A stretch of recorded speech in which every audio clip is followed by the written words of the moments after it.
You know, it wasn't that long ago that Mark Ruffalo thought he'd given up acting for good, and he had some pretty good reasons, too. He felt burnt out by Hollywood. He was traumatized by the death of his kid brother, who had been found shot dead in his apartment a year earlier. Mark got rid of his agent and his publicist, and he moved his family to a tiny town in upstate New York. Then along came the script, The Kids Are All Right. Mark played the part of a charming sperm donor as an homage to his brother. I'm a doer. That's how I learned. That's just me. I'm weird that way, I guess. And the role, which won him an Oscar nod, helped to rekindle his love of acting. It wasn't the first time Mark had thought about jacking it in, though. As a struggling actor, he says he auditioned for 800 roles before finally landing a good one in You Can Count on Me. If you're such a baby that you gotta tell your mommy about us playing pool when I totally asked you not to, and I gotta listen to her shit all day, then you are going to the babysitter so you can stay at the baby house. He won rave reviews. But just as his career was gathering steam, he developed a brain tumor that left his face partially paralyzed for 10 months. He says the experience made him appreciate what really matters, and since then, he's become an outspoken and at times controversial environmental activist. We are fighting against climate change. Against climate change. Now he's bringing the whole green thing to his new movie. Mark's playing the Hulk. See what I did there? Green is in the Avengers. And if you're surprised to see him in a summer blockbuster, you're probably not nearly as surprised as Mark is himself. Talk to Fury. He needs you on this. He needs me in a cage? No one's gonna put you in. Stop lying to me! I'm sorry. That was me. Please welcome to the show, Mark Ruffalo. Hey, bud. Nice to see you. How are you? I'm good. Congratulations on the movie. Thank you. That's it. Listen, man, I mean, it's not that you can't do it, but you were not necessarily known for being the comic book guy. Yeah. So I wasn't the go-to guy, I don't think, right off the bat for this one. So for you, it's just, you thought, yeah, I mean, I know you watched that stuff, right? You liked the Hulk, didn't you? I did. As a kid, I loved the Hulk. I was a little Banner Hulk myself. But I never really saw myself being cast in this world, actually. And so it happened, and then you're like, oh, here we go? Yeah, it was a little terrifying. I think you did. I think you played it right. You did something that I haven't seen other people do when they played Hulk, was when you're Banner, you were uncomfortable. Yeah. And I don't really see people do that. Was that a choice to be that way? Yeah, you know, he has he has this thing that could go off at any minute and cause a lot of damage to innocent people and to property, and you know, he's a guy who's, you know, at this point in his life, he doesn't really want to be there. But he also wants to be there. Yeah. And I see Banner as this amalgamation of contradictions. See, but I wondered if that was you too, because here's a guy that acted, and then you stopped, and then you kind of came back out of a sense of duty, and you wanted to be there, but you didn't really want to be there. There's you know, sometimes an actor uses a part to work out his own mythology or her own mythology, and you know, there's some interesting things about Banner and Hulk that I could find parallel to my own life, running away from Hollywood, the beast, the big green beast that can be destructive and also positive in turns. Why did you go away? Because your career was building. Well, I had suffered, I lost my brother and kind of had a moment of disillusionment with Hollywood, and actually the business side of Hollywood more than acting, but at the time I really didn't know the difference between the two, or had forgotten. And just a need to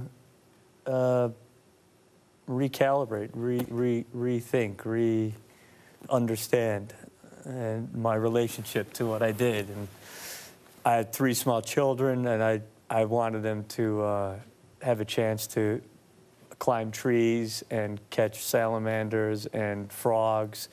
Life in Los Angeles is very expensive, and I found myself at the mercy of a mortgage and private schools that are very expensive. And my wife and I looked at each other at one point and said, what are we doing? Is this what our life really is? It's just, you know, or we don't get to see each other. You know, I'm always on the road. I have to take every job that comes along. So we just pulled back and simplified and got a smaller house and moved out into the country and simplified, honestly. Almost a place that almost connected to you when you were younger, because you'd been there before, right? Yeah, I mean, I grew up in Wisconsin. My family's from Quebecois, and they were woodsmen and fur trappers, and I grew up in the forest of Wisconsin, and I. Do you think PETA will throw paint on you just for saying that? I hope not. Where is Peter? They're not here. Does he have paint? Peter's not here. Oh, PETA. PETA. I thought you said Peter. No, Peter Goober, who made your film. No, I know. I was like, where is that little man? Can you imagine that one guy called Peter going, "Hey, Ruffalo"? Exactly. I didn't know if that was a bit on the show. Here comes the paint guy. I was thinking more of the people for the ethical treatment of animals, but yes. that aside. No, I understand now. I hope they don't. That would suck. So it's connected to your home life then, in a sense, being there. Yeah, and the kids got to run. You know, it's been great for us, and I get to look at my wife in the eyes more often than not, which is nice, and it's been a nice thing for us. So you recalibrated. Yeah, and I'm like, I'm an actor. I actually love acting. It's just Hollywood that I hated, and not Hollywood, you know, per se as a place, but just the business side of it was I mixed up the acting with the business side. Do you ever get to reflect on those early days? Do you think about those days? As a young actor in the trenches, with my fists up, the Hulk is a manifestation of that angry 20-year-old. How about this thing, though? Is this a manifestation of the early kids? Let's go back. Oh, gosh. How can I forget? It was right after that Papa and Jimmy decided they couldn't hide it from me any longer.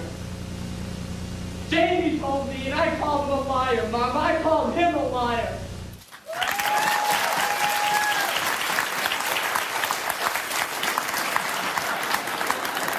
Who was that kid, Mark? Who was that kid?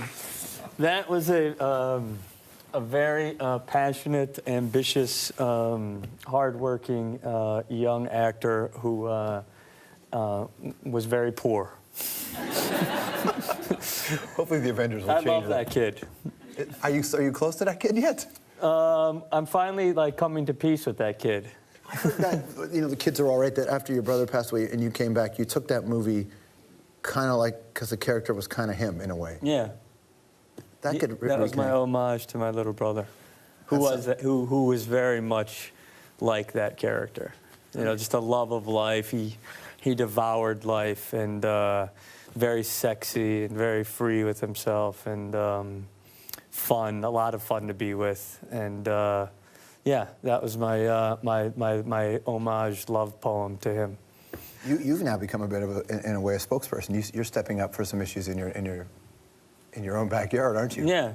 How's that going? I mean, you're talking about fracking. You're talking about big environmental issues. Yeah. Well, when I moved up to upstate New York, I unwittingly stepped into moved to a place where they wanted to do hydrofracking, which to me at the time sounded like a great idea. It sounded like the best thing since asbestos.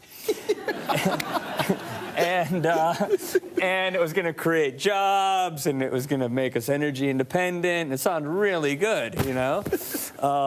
And I thought, okay, this sounds great. But then I started to look a little bit further than the Exxon ad that we all are treated to every 5 minutes when we watch television.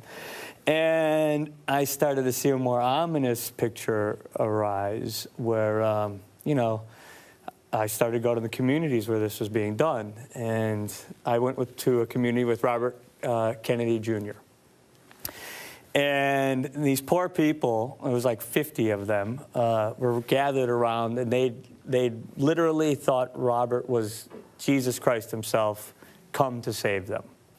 At the time, Robert was actually very pro-gas, and so ended up basically saying, this is outrageous, how can this be happening to you? Have you talked to your state attorney? Yes, we have, they're not interested. Have you talked to the DEP? Yes, they won't do anything. He worked down the line of all the people who are supposed to protect people from their water being poisoned and their homes blowing up because they're filling up with methane. And there was no one there to save these people. This industry had been exempted from the Safe Drinking Water Act, the Clean Air Act, the Superfund Act, all of these environmental protections, the EPA, all these environmental protections that were meant to save Americans from this type of thing, this industry had been completely exempted from. And so there was no one there to save them, except for me and Robert Kennedy Jr. How'd you feel about that? I didn't like that. I wanted to run away. I was like, yes, Robert's your guy, you know. And Robert, you're their guy. And Robert didn't take it, and so the next guy in the room was me. And, you know, there came that moment of, well, are you who you say you are, Mr. Big Actor Man? Yeah. You know, do you care about people? Do you actually... You know, are you really for the little guy? Do you really? You put your money where your mouth is, Smarty? Yeah. And dude, a lot of people answered yes, but I'm not willing to go that far for that question. That was my first response, and I didn't want to, and I fought against it, but I just kept turning up being the only guy in the room. Yeah, dude. Stick around, more with Mark Ruffalo after this.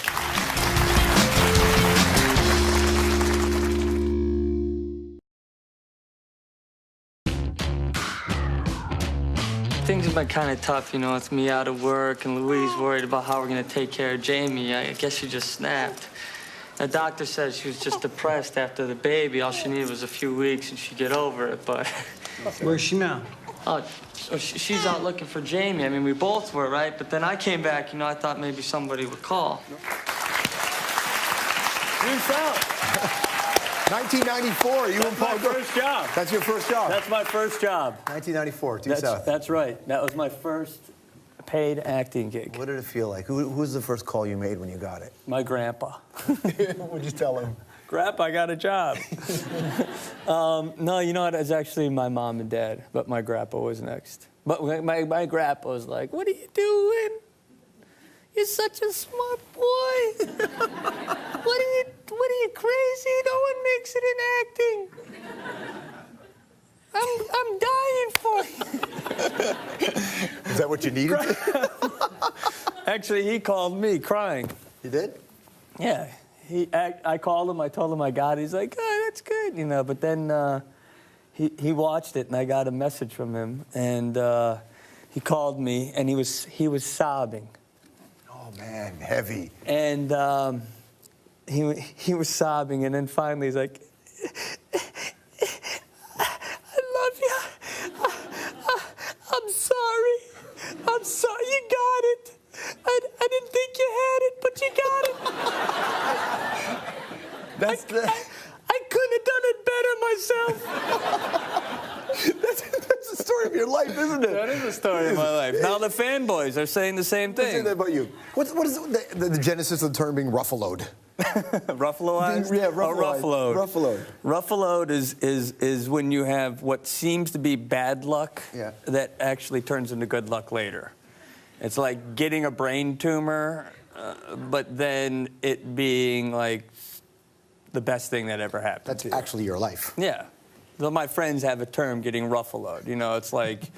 you actually had a brain tumor, right? Or like not getting a job, but realizing like 6 months later, if you had got that job, then you wouldn't have gotten a really plum job. Like, you can count on me.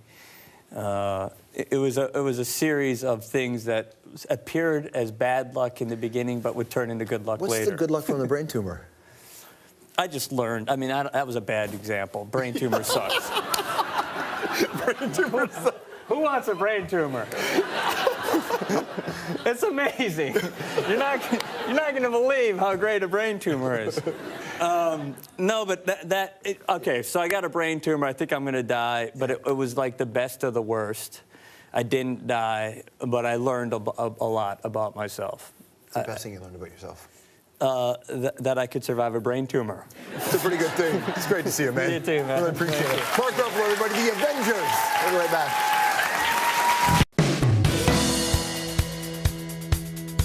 You know, it wasn't that long ago that Mark Ruffalo thought he'd given up acting for good, and he had some pretty good reasons, too. He felt burnt out by Hollywood. He was traumatized by the death of his kid brother, who had been found shot dead in his apartment a year earlier. Mark got rid of his agent and his publicist, and he moved his family to a tiny town in upstate New York.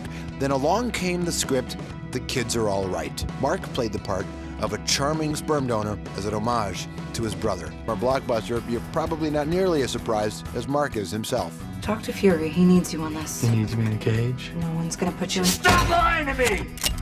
I'm sorry, that was me. Please welcome to the show, Mark Ruffalo. Hey, bud. Nice to see you. I'm good. Congratulations on the movie. Thank you. That's it. Listen, man, I mean, it's not that you can't do it, but you were not necessarily known for being the comic book guy. Yeah. Reviews. But just as his career was gathering steam, he developed a brain tumor that left his face partially paralyzed for 10 months. He says the experience made him appreciate what really matters, and since then, he's become an outspoken and at times controversial environmental activist. We are fighting against climate change. Against climate change. Now he's bringing the whole green thing to his new movie. Mark's playing the Hulk. See what I did there? Green is in the Avengers.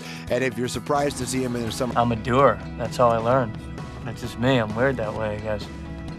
And the role, which won him an Oscar nod, helped to rekindle his love of acting. It wasn't the first time Mark had thought about jacking it in, though. As a struggling actor, he says he auditioned for 800 roles before finally landing a good one in You Can Count on Me. If you're such a baby that you gotta tell your mommy about us playing pool when I totally asked you not to, and I gotta listen to her shit all day, then you are going to the babysitter so you can stay at the baby house. He won rave. Yeah. So I wasn't the go-to guy, I don't think, right off the bat for this one. So for you, it's just, you thought, yeah, I mean, I know you watched that stuff, right? You liked the Hulk, didn't you? I did. As a kid, I loved the Hulk. I was a little Banner Hulk myself. But I never really saw myself being cast in this world, actually. And so it happened, and then you're like, oh, here we go? Yeah, it was a little terrifying. I think you did. I think you played it right. You did.